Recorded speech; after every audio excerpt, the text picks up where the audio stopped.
तमाम तारीफ व तौसीफ हम्द व सलाम रब ज़ुल-जलाल परवरदिगार आलम की ज़ात वाला सिफात के लिए दरूद पाक नबी रहमत मुस्तफ़ा जाने रहमत आक़ाए नामदार मदीने के ताजदार दोनों आलम के मालिक व मुख्तार जनाबी अहमद मुस्तफ़ा मुहम्मद मुस्तफ़ा सल्लल्लाहु अलैहि वसल्लम की ज़ात वाला सिफात के लिए हम्द व सलाम के बाद हज़रात मुहतरम, गुज़श्ता हफ्ता आप हज़रात ने ये बात मुलाहिज़ा फरमाई थी कि औलाद की तालीम और तरबियत पर माँ का ज़्यादा अहम रोल हुआ करता था, लिहाजा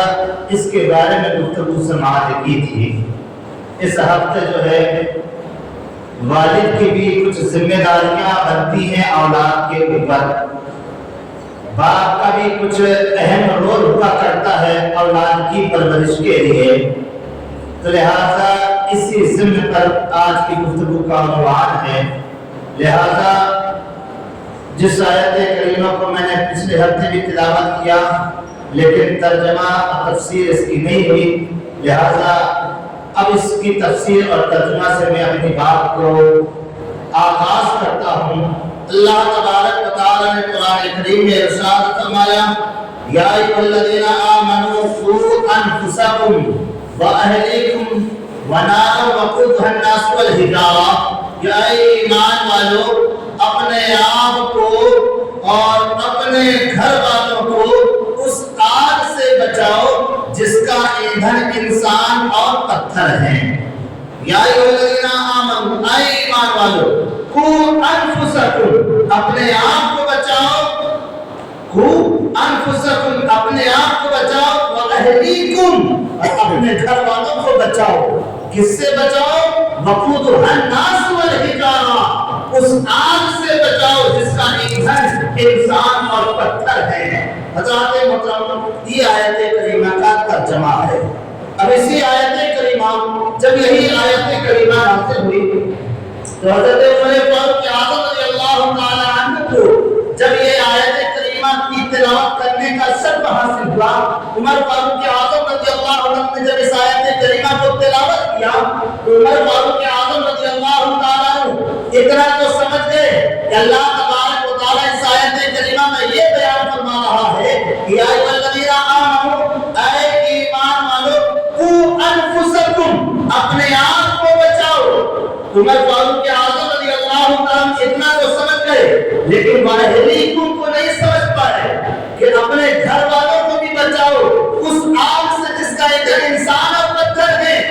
उमर फारूक आज़म रज़ियल्लाहु ताला अन्हु मेरे आका करीम सल्लल्लाहु अलैहि वसल्लम की मुक़द्दस बारगाह में हाजिर हुए। हाजिर होने के बाद में अर्ज़ करते हैं, या रसूलल्लाह सल्लल्लाहु अलैहि वसल्लम,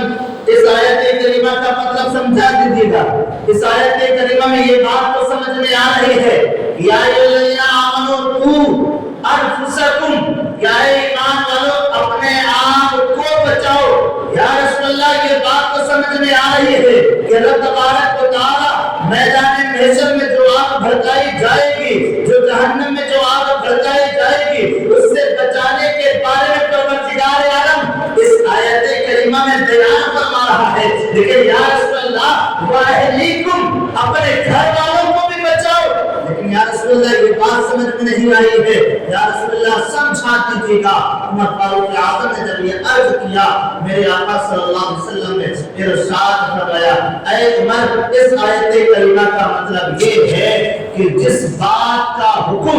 अल्लाह तबारक व तआला ने तुम्हें अता फरमाया है, जिस बात का हुक्म करने का हुक्म अल्लाह तबारक व तआला ने तुम्हें हुक्म दिया है, वही बात करने का हुक्म तुम अपनी औलाद को भी दो।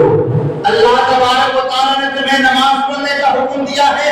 अगर बालिग हो गए हो तो लिहाजा तुम्हारे पर नमाज फर्ज हो गई। रब कहता है, लिहाजा नमाज पढ़ने का हुक्म रब ने तुम्हें अता फरमाया है तो नमाज पढ़ने का हुक्म अपनी औलाद को भी दो। रोजा रखने का हुक्म अल्लाह तबारक व तआला ने तुम्हें अता फरमाया है, लिहाजा रोजा रखने का हुक्म तुम अपनी औलाद को भी दो। लिहाजा मेरे नबी ने इरशाद फरमाया, ऐ उमर, जिस बात का हुक्म परवरदिगार आलम ने तुम्हें अता फरमाया है वो हुक्म करने का तुम अपनी औलाद को भी हुक्म दो, और जिस बात को करने से परवरदिगार आलम ने तुम्हें मना फरमाया है वो बात ना करने का हुक्म अपनी औलाद को भी दो। जिस काम को करने से रब ने मना फरमाया है उस काम को करने का, उस बात को जो है उस बात से रुकने का हुक्म तुम अपनी औलाद को भी दो। तो लिहाजा पता ये चला मेरे नबी इस बात से उमर फारूक आजम को ये समझाना चाह रहे हैं कि अल्लाह और उसके रसूल ने जो जो चीजें हलाल फरमाई हैं उनको तुम भी करो, अपनी औलाद को भी करने का हुक्म दो, और अल्लाह उसके रसूल ने जो जो चीजें हराम फरमाई है उससे तुम भी बाज आ जाओ, अपनी औलाद को भी बाज रखो। ये मतलब है कहने का। तो हज़रात मोहतरम ये आयत करीमा बड़ी अपने एतबार से बड़े जामे हैं और नसीहत पर अमल करने वालों के लिए बड़ी ही नसीहत आमेज वाली आयत ये करीमा कि अगर इंसान इसी आयत करीमा पर गौर कर लिया जाए तो जिंदगी उसकी सवर जाए, यहाँ भी सवर जाए वहाँ भी सवर जाए। लेकिन हज़रात मोहतरम हम थोड़ा सा अपने ज़हन को जो है और फिक्र में लगा करके थोड़ा सा अपने अंदर में दीनी माहौल पैदा करें। जब हमारे अंदर में दीनी माहौल पैदा होगा तो हर नसीहत हम अपने दिल में उतरेगी, हर बात अपने दिल में उतरेगी। वरना हज़रात मोहतरम अगर हमारी जो है दुनियावी जिंदगी जो है दीनदारी से दूर रहेगी और उसके साथ साथ जो है अल्लाह उसके रसूल के फरामीन से दूर रहेगी तो फिर कितना ही नसीहत किया जाए, कितनी ही बात समझाई जाए, फिर वो बात दिल में उतरती कम है, फिर वो बात दिल में मुश्किल से उतरा करती है। तो सबसे पहले हुक्म ये है कि इंसान के लिए मेरे नबी इरशाद फरमाते हैं कि सबसे पहले ये आदमी के लिए है कि मेरे नबी ने इरशाद फरमाया कि वालिदैन के ऊपर औलाद का ये हक है कि जब औलाद उसके घर में पैदा हो तो सबसे पहले मेरे नबी ने फरमाया कि उसके अच्छा से अच्छा नाम रखो, दीनी नाम, इस्लामी नाम उसका रखो, और उसके बाद जब ही औलाद बड़ी हो जाए तो लिहाजा उसको अच्छी से अच्छी तालीम दिलाओ, और फिर इसके बाद में जो है वही औलाद तालीम भी हासिल कर ले और लिहाजा उसकी अच्छी से अच्छी परवरिश भी करो। और जब वही औलाद जवान हो जाए मेरे नबी इरशाद फरमाते हैं सुन्नत तरीके से इसका निकाह फरमा दो। ये सबसे बड़ी अच्छी बात है। तो लिहाजा हज़रात मोहतरम ये वालिदैन के ऊपर भी हक होता है कि लिहाजा औलाद का नाम अच्छे से तजवीज़ करे, अच्छा तरीके का नाम रखे, बुजुर्गान दीन के नामों पर अपनी औलाद के नाम रखे, सहाबा किराम के नामों पर अपनी औलादों के नाम रखे, नबियों के नामों पर अपनी औलादों के नाम रखे। लिहाजा हज़रात मोहतरम कुछ न कुछ फैज़ उन बुजुर्गान दीन का अपनी औलाद पर नाम के असर की वजह से हुआ करता है। लिहाजा जो है नाम अच्छा तजवीज़ करे, लिहाजा अच्छे से परवरिश करे और अच्छा सा जो है अच्छी से अच्छी तालीम दिलाए। ये मेरे नबी का फरमान है। आओ हज़रात मोहतरम आज जो है औलाद नाफरमान होती चली जा रही है, बाप की औलाद जो है हुक्म ताला मजूरी किया करती है, बात नहीं माना करती है। आओ हज़रात मोहतरम एक बात बतलाता हूँगा ताकि ये बात समझ में आ जाए। तो लिहाजा जिंदगी जो है इंसान की वो भी अच्छी रहेगी, आखिरत भी अच्छी रहेगी, दुनिया में भी जो है खुशहाल रहेगा, आखिरत में भी खुशहाल रहेगा। आओ हज़रात मोहतरम हारून रशीद ने एक मर्तबा पहलौदाना एक बुजुर्ग गुजरे हैं, पहलौदाना एक बुजुर्ग गुजरे हैं, अल्लाह के वली गुजरे हैं। तो हारून रशीद बादशाह ने पहलौदाना को जो है एक हुक्म दिया कि आए पहलौदाना जाओ बाजारों में जाकर के जायजा लो, और लिहाजा जो कसाईयों की जो दुकानें हैं उन दुकानों में जाकर के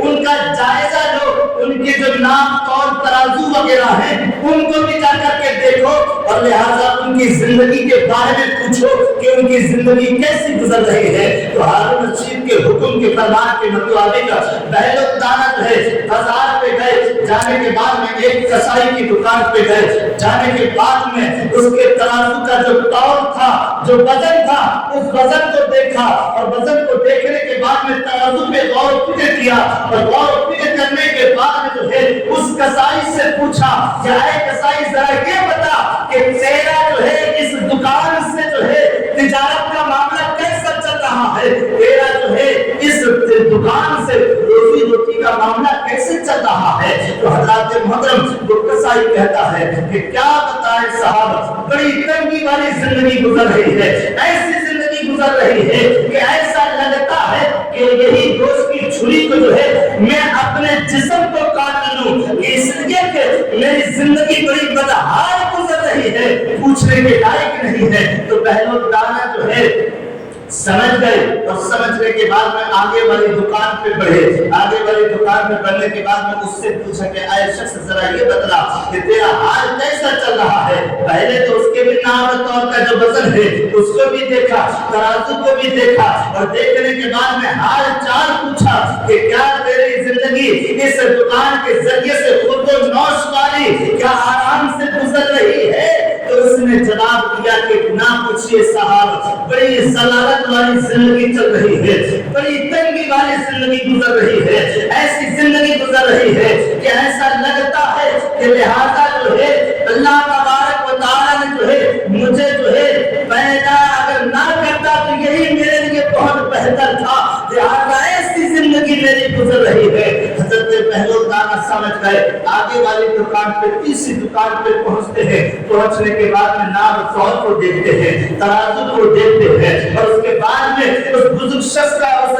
कसाई का हाल पूछते हैं कि ऐ शख्स बता कि तेरा इस दुकान से तिजारत का मामला कैसे चल रहा है, किस तरीके से तेरा जिंदगी गुजर रही है। तो उसने जवाब दिया है कि साहब परवरदिगार आलम का लाख लाख शुक्र एहसान है कि इस दुकान के जरिए से मैं अपनी अच्छी जिंदगी खासी अपनी जिंदगी भी गुजार रहा हूँ, अपने बीवी बच्चों की भी जिंदगी गुजार रहा हूँ। और सबसे बड़ी बात मेरे लिए वो दुकान वाला कहता है बहलोत दाना से कि सबसे बड़ी बात मेरे लिए ये है कि मैं इस दुकान के जरिए से अपनी जिंदगी को गुजार रहा हूँ। और सबसे बड़ी बात मेरे लिए ये है कि मेरी औलाद मेरी नेक औलाद है और फरमाबरदार मेरी औलाद है। ये मेरे लिए सबसे बड़ी बेहतरीन की बात है। हज़रत मोहतरम उस शख्स ने यही कहा था कि रब का शुक्र है कि अच्छी खासी जिंदगी गुजर रही है और उसके साथ साथ जो है उससे बड़ी बात यह है कि मेरी औलाद नेक है और मेरी औलाद फरमाबरदार है। तो लिहाजा पता ये चला इस बात से, उस ताजिर के कहे मुताबिक बात ये समझ में आती है कि अगर औलाद नेक हो, औलाद फरमाबरदार हो तो जिंदगी भी अच्छी गुजरती है, आखिरत भी अच्छी गुजरती है। और पहले वाले कहे मुताबिक जिन्होंने कहा कि हमारी जिंदगी बड़ी तंगी गुजर रही है, तो पता ये चला कि अगर जो है इंसान अपने कारोबार में रब का शुक्र अदा ना करे तो इस बात की ये दलील है कि उसकी रोजी रोटी में ही तंगी पैदा हो जाती है, उसमें ही उसके लिए जो है परेशान हाल हो जाता है और उसके साथ साथ उसकी औलाद भी उसका साथ नहीं दिया करती है। तो ये बड़ी बात है, रब का शुक्र अदा करना और उसके साथ साथ नेक औलाद का हो जाना, फरमाबरदार औलाद का हो जाना इंसान के लिए दुनिया में इससे बढ़कर के नेमत और कौन सी हो सकती है। तो लिहाजा हज़रात मोहतरम अब बहलोत दाना जो है ये बात को सुनने के बाद में हारून रशीद के पास में पहुंचे। हारून रशीद ने कहा कि ऐ बहलोत दाना, लिहाजा क्या किसी को गिरफ्तार करके लेकर के आए हो? क्योंकि बहलोत दाना से हारून रशीद ने ये भी कहा था कि अगर किसी के नाम तौल में अगर फर्क आ जाए तो लिहाजा उसे मेरे पास में लेकर के आना ताकि मैं उसे सजा दूं। तो लिहाजा हज़रात मोहतरम बहलोत दाना जब वापस पलते हैं, हारून रशीद के पास पहुंचे हैं तो हारून रशीद ने कहा है कि क्या किसी को लेकर के आए हो सजा के लिए? तो पहलौदारा ने कहा कि नहीं, बहुत से लोग तो ऐसे पाए गए जो ना कौल में लिहाजा ना शुक्री कर रहे होंगे, लिहाजा बहुत से तो पाए गए, लेकिन मैंने जो है तुम्हारे पास सजा देने के लिए नहीं लेकर के आया हूँ। तो हारून रशीद गुस्से में जाता है कि लिहाजा तुमने ये नाफरमानी क्यों की है, क्यों नहीं लेकर के आए हो? तो बहलौदारा जवाब देते हैं कि उन्हें तुम्हें सजा देने की जरूरत नहीं है, बल्कि उस परवरदिगार आलम को खुद ही में सजा दे रहा है कि जो नाकौल में जो है कमी कर रहे हैं, नाशुक्री कर रहे हैं, उनकी ये सजा रब की तरफ से ये है कि उनकी जिंदगी तंगदस्ती के साथ में गुजर रही है, उनकी जिंदगी परेशान हाथ के तहत में गुजर रही है, और जो रब का शुक्र अदा कर रहे हैं, अपनी औलादों को उसी शुक्र के साथ में खिला पिला रहे हैं, तो उनकी औलाद नेक है, उनकी औलाद फरमाबरदार है, तो परवरदिगार आलम उन्हें उनका ये अजर दे रहा है कि उनकी औलाद नेक बन रही है और फरमाबरदार बन रही है। लिहाजा हज़रात मोहतरम, ये एक तरह से एक वाकया है, लेकिन इसी वाकये को अगर दिल की गहराई से अगर देखा जाए, अगर इसी को गौर फिक्र किया जाए, तो इंसान की जिंदगी बहुत कुछ हद तक तब्दील हो सकती है। इंसान जो है आज जाता है कमाने के लिए, लिहाजा जो है कमाने के लिए तो इंसान जा रहा है, नौजवान भी जा रहे हैं, और उसके साथ साथ में जो है कमाई धमाई करके आ रहे हैं, लेकिन इस बात के वालिदैन को भी जो है थोड़ी सी फिक्र रखनी चाहिए कि लिहाजा अगर औलाद में जो है कोई कमा करके अगर लेकर के आए हैं तो थोड़ा सा पूछ लिया जाए कि भाई जो है तुम्हारे ये तिजारत वाला मामला या रोजी रोटी वाला मामला किस तरीके का है, क्या ऐसा काम है तुम्हारा? लिहाजा इस पर भी थोड़ा सा वालिदैन को तवज्जो देनी चाहिए, क्योंकि ये सबक हमें अपने बुजुर्गाने दीन से मिला है। और ये बात जो मैं बयान करने जा रहा हूँ, ये उमर फारूक आज़म की बात है, तो इस बात को मैंने पहले भी बयान कर दिया है, लेकिन बात आ गई है तो लिहाजा फिर साकर के दोहरा देता हूँ, ताकि जो है अपने जो याददाश्त में जो बातें छूट गई हो वो भी असर हो जाए, वो भी ज़हन दिल दिमाग में बैठ जाए। एक मर्तबा उमर फारूक आज़म रज़ियल्लाहु अन्हु का बेटा मुल्क मिस्र गया तिजारत करने के लिए। जब तिजारत करने के लिए मिस्र गया उमर फारूक आज़म का बेटा, तो जाने के बाद में काफी दिन गुजरने के बाद में जब उमर फारूक आज़म का बेटा वापस मदीना मुनव्वरा जब तशरीफ लेकर के आए, तो उमर फारूक आज़म ने देखा कि बहुत सा माल लेकर के आए हैं, बहुत सा मुनाफा कमा करके आए हैं, बहुत सा पैसा रुपया लेकर के आए हैं। तो लिहाजा मतलब उमर फारूक आज़म ने सबसे पहले जैसा ही बेटा आया है, बहुत सा मुनाफा लेकर के आया है, बहुत से माल दौलत लेकर के आया है, लिहाजा सबसे पहले जो है उमर फारूक आज़म ने अपने बेटे से यही पूछा, क्या है बेटे, जब तुम मदीना मुनव्वरा से जा रहे थे तिजारत करने के लिए, तो तुम्हारे पास में तो इतने रुपये पैसे नहीं थे, तुम्हारे पास में इतनी कीमत नहीं थी कि जिसकी बिना पे तुम जो है इतना सारा मुनाफा कमा करके आए हो, तो लिहाजा जब तुम जा रहे थे तो इतना पैसा तुम्हारे पास में नहीं था, लिहाजा फिर इतना मुनाफा तुमने कैसे कमा करके आए हो, जरा हिसाब दो मुझे। उमर फारूक आज़म रज़ियल्लाहु अन्हु जब ये अपने बेटे अब्दुल्ला से जब ये पूछा है, तो पूछने के बाद में हज़रत अब्दुल्ला जवाब देते हैं, ऐ वालिद मोहतरम, वो तुम्हारे दोस्त मिस्र में जो गवर्नर है ना, उनसे सबसे पहले हमने जाकर के मुलाकात की, और मुलाकात करने के बाद में मिस्र से के जो गवर्नर है उनसे मुलाकात की, आपके बारे में बतलाया कि हम उमर फारूक आज़म के बेटे हैं, लिहाजा यहाँ तिजारत करने की गरज से आए हुए होंगे। तो लिहाजा हज़रात मोहतरम, वो तुम्हारे दोस्त मिस्र में जो रहते हैं गवर्नर, उन्होंने जो है तमाम लोगों को, ताजिरों को आगाह कर दिया इस बात से, ये वो शख्स है जो अमीर मोमिनीन उमर फारूक आज़म का बेटा है, अगर किसी चीज की जरूरत पड़े तुम्हें तो इसी दुकान से लेना, इसी से तिजारत करना। लिहाजा हज़रात मोहतरम, इस वजह से जो है लोगों से पहचान वहाँ के गवर्नमेंट ने हमें करा दी थी, इस वजह से बहुत से लोग हमारे पास में खरीदो फरोख्त के लिए आते थे, कोई चीज सामान खरीदने के लिए हमारे पास ही आया करते थे। तो लिहाजा इस वजह से हमारे पास में मुनाफा ज्यादा हो गया है। तो उमर फारूक आज़म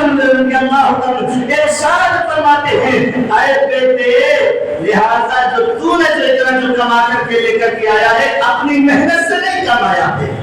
اپنی محنت سے نہیں کمایا ہے، بلکہ اپنے باپ کے خلیفہ ہونے کی وجہ سے یہ تمہیں اتنا کما کر کے لے کر کے آیا ہے۔ لوگوں نے یہ سمجھا کہ اگر عمر فاروق اعظم کے بیٹے سے خرید و فروخت نہ کیا جائے تو ورنہ عمر فاروق اعظم کی بارگاہ میں ہماری شکایت چلی جائے گی کہ بیٹے سے انہوں نے خرید و فروخت نہیں کیا ہے، تو عمر فاروق اعظم کہتے ہیں اے بیٹے یہ تیرا کمال نہیں ہے بلکہ تیرے باپ کے خلیفہ ہونے کا کمال ہے، تو لہذا خلیفہ ہونے کی وجہ سے جو ہے تو نے یہ فائدہ اٹھایا ہے، لہذا آپ مسلمانوں کو اس میں حق شامل ہے، لہذا مال ادھر رکھ۔ عمر فاروق اعظم نے فرمایا آدھا مال غریب و یتیم و مسکینوں کے لیے بیت المال میں جائے گا، آدھا مال تیری کمائی کا مال ہے تو اپنے پاس رکھے گا۔ تو یہ عمر فاروق اعظم کا عدل و انصاف تھا، یہ عمر فاروق اعظم کا فیصلہ تھا کہ لہذا جو ہے نام نمود کی وجہ سے جو ہے بیٹے نے جب کمایا تو اس سے بھی پوچھا گیا، لہذا آج ہمارا حال اس کے برعکس ہے، نہیں پوچھا جاتا نا، لہذا جو ہے خبر نہیں لی جاتی ہے نا، کبھی باپ جو ہے اپنے بیٹے سے جب پوچھتا ہے تو بیٹا بھی اللہ اکبر،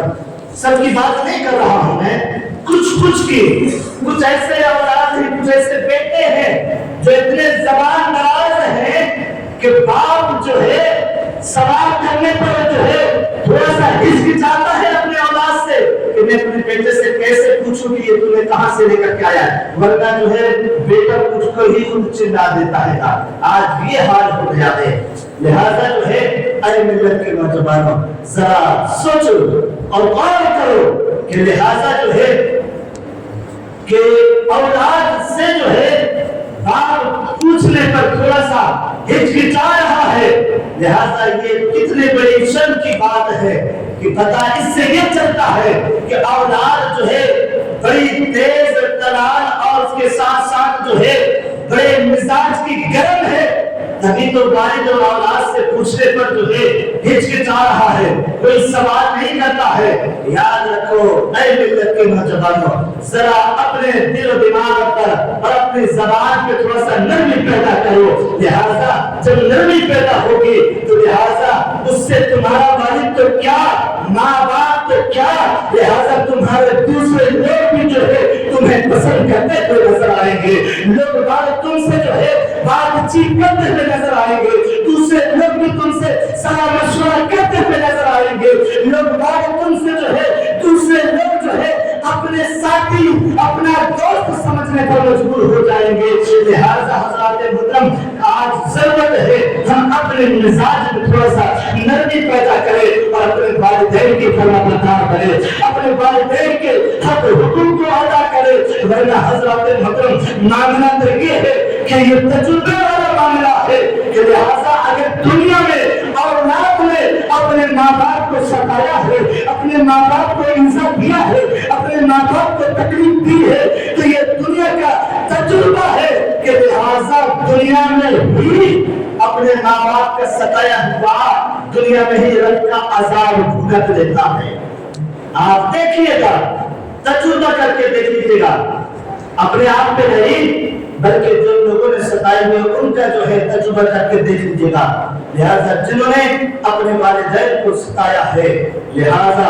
بعد میں چل کے جب ان کی اولاد ہوئی ہے تو اولاد ہونے کے بعد میں وہی اولاد اتنے ماں باپ کی نہیں ہو رہی ہے، لہذا کیوں؟ وجہ یہ ہے کہ باپ نے اپنے ماں باپ کے ساتھ میں حسن سلوک نہیں کیا، تو آج اس کی اولاد اپنے باپ کے ساتھ میں حسن سلوک نہیں کر رہی ہے۔ یہ تجربہ ہے، اٹھا کر کے دیکھ لیجیے گا حضرات محترم، یہ دنیا کا معاملہ ہے، دنیا میں یہ عذاب ہے والدین کو ستانے کا، لہذا والدین کو ستانا جو ہے یہ بہت بڑا گناہ عظیم ہے، والدین کو پریشان کرنا یہ بہت بڑا گناہ ہے، لیکن حضرات محترم اس سے بڑا گناہ اور یہ ہے کہ لہذا جو ہے اس کی اولاد اسی کی نافرمان ہو رہی ہے۔ وجہ کیا ہے کہ لہذا اوپر پہ دیکھا جائے اگر والد نے ماں باپ کے ساتھ حسن سلوک کیا ہے تو اس کی اولاد اس کے ساتھ حسن سلوک کرے گی. لہٰذا اس بات کا خیال رکھا جائے.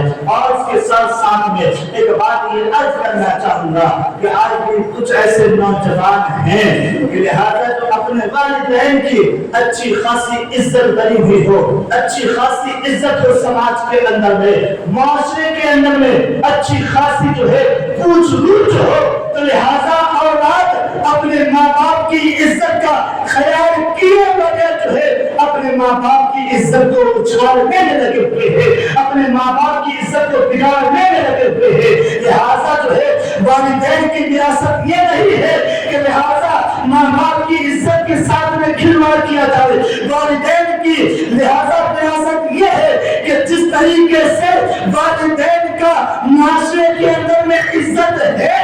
وہی عزت کو اولاد بھی برقرار رکھے. یہی والدین کی وراثت ہے,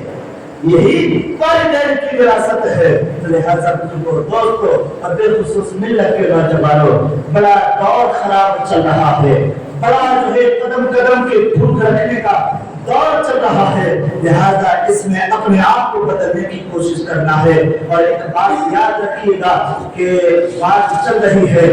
ماں باپ کا اپنی اولاد کو نصیحت کرنا, اپنی اولاد کو سمجھانا. لہذا جو ہے اولاد ماں باپ کے سمجھانے پر اولاد فرمانبردار ہوتی ہے, اولاد نیک بنتی ہے. حضرت لقمان حکیم نے کہے, بڑے دانشور اور حکمت و دانائی کی باتیں کرنے والے لقمان حکیم عرب کی سرزمین پر گزرے ہیں. اور یہ بیان کیا جاتا ہے کہ حضرت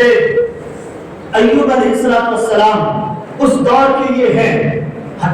لقمان حکیم. کچھ حضرات نے اس پہ اختلافات کیے ہیں کہ کچھ لوگوں نے جو ہے لقمان حکیم کے ساتھ میں علیہ السلام یعنی کہ یہ لگایا ہے کہ یہ اللہ کے نبی ہیں. کچھ لوگوں نے اختلاف کیا کہ بھائی یہ اللہ کے نبی نہیں ہیں بلکہ اللہ کے ولی ہیں. تو لہٰذا اس بات پہ ہم کو نہیں پڑھنا ہے. لہٰذا اتنا رکھنا ہے ذہن میں لقمان حکیم ایک بڑا دانشور آدمی گزرا ہے, بڑی حکمت و دانائی کی باتیں کرنے والا آدمی گزرا ہے. ایک مرتبہ وہ اپنے بیٹے کو نصیحت کر رہا تھا. اپنے بیٹے کو جب نصیحت کر رہا تھا تو اس نے صرف 3 باتیں اپنے بیٹے کو کہی اور کہنے کے بعد میں یہ سمجھایا کہ اے بیٹے میں 3 باتیں تجھے نصیحت کر رہا ہوں, اگر یہ 3 باتوں پہ عمل کر لیا تو نے تو لہٰذا تیری دنیا بھی سمجھ جائے گی, آخرت بھی سمجھ جائے گی. لہٰذا تو دنیا میں بھی کامیاب رہے گا, آخرت میں بھی کامیاب رہے گا. بیٹے نے کہا کہ اے والد لہٰذا وہ 3 نصیحتیں کون سی ہیں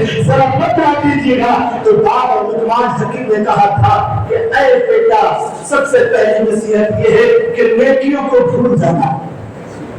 پہلی نصیحت ہے نیکیوں کو بھول جانا. آج معاملہ یہ ہے کہ اگر کسی نے کسی کے ساتھ بھلائی کیا ہے, کسی نے کسی کے ساتھ نیکی کیا ہے تو لہٰذا جو ہے نہ چوراہا دیکھتا ہے, نہ راستہ دیکھتا ہے, نہ لوگ باہر دیکھتے ہیں, ظاہر کہتا ہے کہ میں نے تجھے تیرے ساتھ میں فلانے وقت میں بھلائی کیا تھا, نیکی کا کام کیا تھا, مدد کا کام کیا تھا, آج تو فراموش نکلا ہے. لہذا لقمان حکیم نے کہا تھا کہ لہذا جو ہے بیٹا پہلی نصیحت ہے کہ نیکیوں کو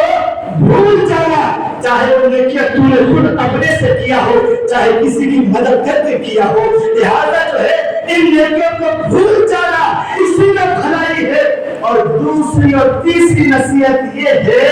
کہ اپنی آخرت کو کبھی بھولنا نہیں اور اپنے رب کو کبھی بھولنا نہیں. یہ 3 نصیحتیں باپ نے اپنے بیٹے کو کیا تھا. آخرت کو کبھی بھولنا نہیں. اے بیٹے دنیا میں تجھ زندگی گزار رہا ہے, تو دنیا میں زندگی گزار رہا ہے تو یہ مت سمجھنا کہ جس طریقے سے یہاں دنیا میں زندگی گزار رہا ہے لہذا میدان محشر میں تجھ سے پوچھ گچھ نہ ہو, میدان محشر میں تجھ سے حساب و کتاب نہ ہو, یہ بھولے نہ بیٹھنا. لہذا جو ہے اس کو یاد رکھنا آخرت کی بات کو. لہذا مجھے مرنا ہے, قبر میں جانا ہے, قبر میں حساب دینا ہے, منکر نکیر سوال پوچھنے کے لیے آئیں گے, ان کو بھی جواب دینا ہے. یہ بھی یاد رکھنا. پھر قبر کا منظر ہوگا اور قبر کی जो है कयामत कब्र में पहुंचने के बाद कयामत आने तक मुझे कब्र में ही लेते रहना है, कब्र में ही रहना है। तो लिहाजा वहां की विनती के रखना, उसे भूलना नहीं। और उसके साथ साथ में मैदान महशर में अदल और इंसाफ का तराजू रखा जाएगा, जिसपे बंदों की बुराइयां भी तोड़ी जाएंगी, नेकियां भी तोड़ी जाएंगी। उसको भी तुझे फिक्र में रखना है, उसे भी तुझे याद रखना है। मैदान महशर में रब का सामना करना है। आज जो है किसी बड़े मजिस्ट्रेट के सामने तुझे खड़े होने से हिचकिचाहट महसूस होती है, डर सा महसूस होता है। लिहाजा वहां पर जो है बादशाहों का बादशाह होगा, परवरदिगार आलम होगा। मैदान महशर में वो परवरदिगार आलम जिसने दुनिया का कानून नहीं बल्कि जमीनों कायनात का कानून बनाया है, जिसने सारी कायनात का कानून बनाया है, जिसने सारी चीजों को अबद से लेकर के इंतहा तक सारी कायनात को पैदा किया है, उस बादशाह के सामने तुझे खड़ा होना है। तो लिहाजा उस आखिरत की भी फिक्र रखना। तो लिहाजा हकीम लुकमान ने ये 3 नसीहतें अपने बेटे को कर करके जो है दुनिया से चला गया है। तो फिर हज़रात मोहतरम, अगर जो है औलाद बाप की नसीहतों पर, वालिद की नसीहतों पर अमल पैदा हो जाए तो लिहाजा बहुत बड़ी कामयाबी है। आप देखिएगा, एक तजुर्बा दे रहा हूं मैं कि लिहाजा जो है किताबें बेशुमार हैं, किताबों में आदमी खुद पढ़ता है तो उतना कम समझ पड़ता है, आदमी तो कम समझ में आता है। लेकिन वही बात को अगर कोई प्रैक्टिकल करके समझाता है तो जल्दी दिमाग में बैठती है। अब क्या समझे से बात ये समझाना मुझे कि वालिदा जो होती है औलाद की परवरिश में, औलाद की तालीम और तरबियत में लगा देती है। ये माँ का अहम रोल होता है। और बाप ने जिंदगी देखा हुआ होता है, दुनिया के नजारा देखा हुआ होता है, हर किस्म के मोड़ सहे होते हैं। तो लिहाजा वही सहे हुए मोड़, वही जिंदगी की रामायणा, वही जिंदगी के देखने के मामूल और लोगों से बातचीत करने के तरीके ये बाप सब जानता है। वही तरीका अपने औलाद को प्रैक्टिकल करके बताता है। माँ ने तो तालीम दिया, बच्चे ने कम समझा, लेकिन बाप ने दुनिया को देख करके बेटे को नसीहत किया तो बेटे ने प्रैक्टिकल बाप की नसीहत को अपने दिल दिमाग में रखा। तो लिहाजा ऐसा बाप के वालिदैन के जो है वालिदा का तालीम के बिना पे जो है रोज ज्यादा होता है। और नसीहत और दुनिया में जीने का तरीका, दुनिया में रहने सहने का तरीका, लोगों से मिलने जुलने का तरीका ये बाप की रोज से मिलता है, ये बाप की तरफ से मिलता है। तो ये बड़ा अहम मामला है मेरे दोस्तों, मिलत के नौजवानों। ये वालिदैन की नसीहतें और वालिदा की तालीम ये औलाद के लिए बहुत बड़ी हुआ करती है। अब हमें ये गौर फिक्र करना है, अब हमें ये बात को जहन में रखना है कि लिहाजा अब हमें किस तरीके से चलना है, किस रूट को अपनाना है। क्या अपने वालिदैन के कहे मुताबिक अपने को जिंदगी बसर करना है या अपने वालिदैन के खिलाफ में जाकर के अपनी जिंदगी को बसर करना है। लेकिन याद रखना कि वालिदैन के कहे मुताबिक, वालिदैन की फरमाबरदारी के तहत में जिंदगी गुजारोगे तो दुनिया भी जन्नत बनी रहेगी, आखिरत भी जन्नत बनी रहेगी। और अगर तुम वालिदैन के नाफरमानी के खिलाफ में जिंदगी को गुजारोगे तो लिहाजा यहाँ भी रुसवा होगे, वहाँ भी रुसवा होगे। इसलिए मैं कहता हूँ ना कि लिहाजा वालिदैन के कहे मुताबिक, वालिदैन के फरमान के मुताबिक जो औलाद अपनी जिंदगी गुजारता है तो उसके लिए मेरा ये पैगाम होता है कि जीते जी दुनिया में वो जन्नत का मजा लेंगे, जीते जी दुनिया में वो जन्नत का मजा लेंगे जो बाप को खुश रखेंगे, माँ की दुआ लेंगे। लिहाजा इस बात पे हमको बहुत फिक्र करना है। वालिदैन की नसीहत और वालिदा की तालीम औलाद के लिए बहुत बड़ी कामयाबी की जमानत होती है। फिर औलाद उसी तरीके से अपनी जिंदगी को बसर करे। अल्लाह तबारक व तआला की बारगाह में दुआ है।